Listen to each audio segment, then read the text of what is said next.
I have great pleasure in welcoming the first Vice President of South Sudan, His Excellency Taban Deng.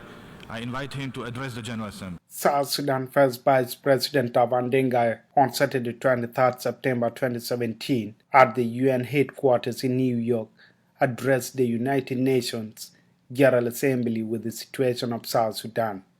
In his keynote message, General Taban Deng said the Transitional Government of National Unity take initiative to implement the peace agreement by taking crucial steps to declare unilateral ceasefire, a release of the prisoners of war, initiating national dialogue to dialogue all the South Sudanese wherever they are, and the training of the Joint Integrated Police, as well as the meeting of the think tank members of the SPLM party in Kampala, Uganda, to create a room for the reunification of the SPLM party. Mr. President, the theme that you have selected for this session, focusing on people, striving for peace and decent life for all on sustainable planet, resonate very well with the aspiration of our nation for peace, unity, development, and prosperity. Your selected theme is in line with the declaration of this year's 2017 by His Excellency President Salva Kiir at the Year of Peace and Prosperity. This solemn declaration is intended to cement our resolve that the aspiration our people have fought for, long hard for, are realized. However, realization of peace is greatly impeded with insufficient resources. We commend the effort of the IGAD, African Union, and international partners to shun and isolate political actors that seek power through violence. We urge all stakeholders to continue embracing this common position and renew our commitment to further build on the progress that we have made to ensure that our people inherit a future that we always envision and aspire to. Nonetheless, we do not wish to delude ourselves that peace, unity, and development can be achieved overnight, but require relentless and concerted efforts, dedication, and commitment by all partners, which we are all pursuing willingly, consciously, and vigorously.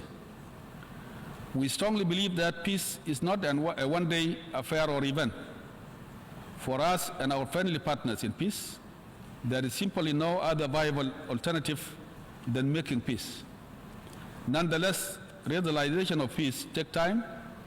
Attaining peace in South Sudan is a process. It requires our collective efforts.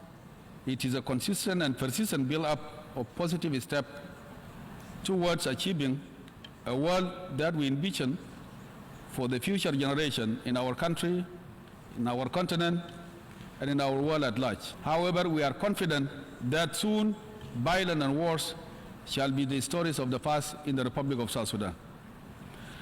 The National Dialogue Initiative, NDI, which was declared by His Excellency President Salva Kiir, is making strong and steady progress with regard to government commitment to address a number of political and security issues with the view of creating an enabling environment for dialogue.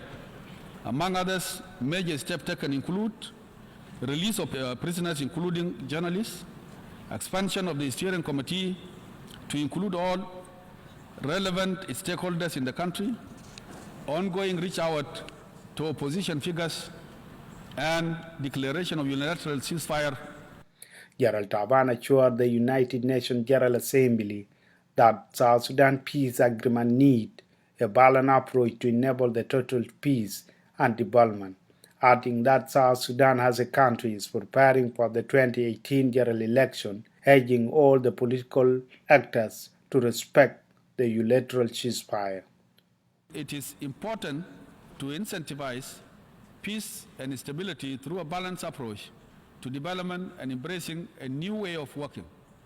Stabilization and recovery initiatives are essential, and emergency support need to be effectively complemented with some level of economic dynamism that provide new platform for social cohesion and resilient building. And responsibility is to give an opportunity for peace to all South Sudanese, which will enable them to choose their own leaders through a free, fair, and credible elections.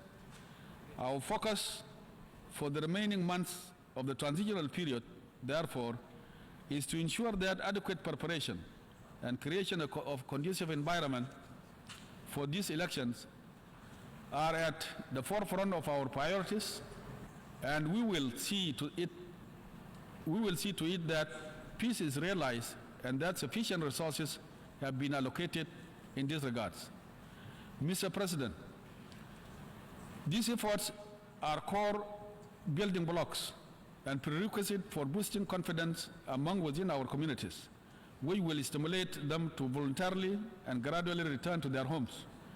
I would like to reiterate our stand that we are of the opinion that these efforts can only be sustained if and only if all political actors continue to respect and reciprocate the unilateral ceasefire declared by His Excellency President Salva Kiir early this year. For the sustainable peace in South Sudan, all the political actors have to put the rights of the vulnerable population above their interests. The implementation of peace agreement and revitalization of the peace process is going on in the country, said by the first Vice President, President Taban, during his speech to the General Assembly of the UN in New York, reporting for South Sudan Broadcasting Corporation in the UN General Headquarters, Port Johnson, Maturaki.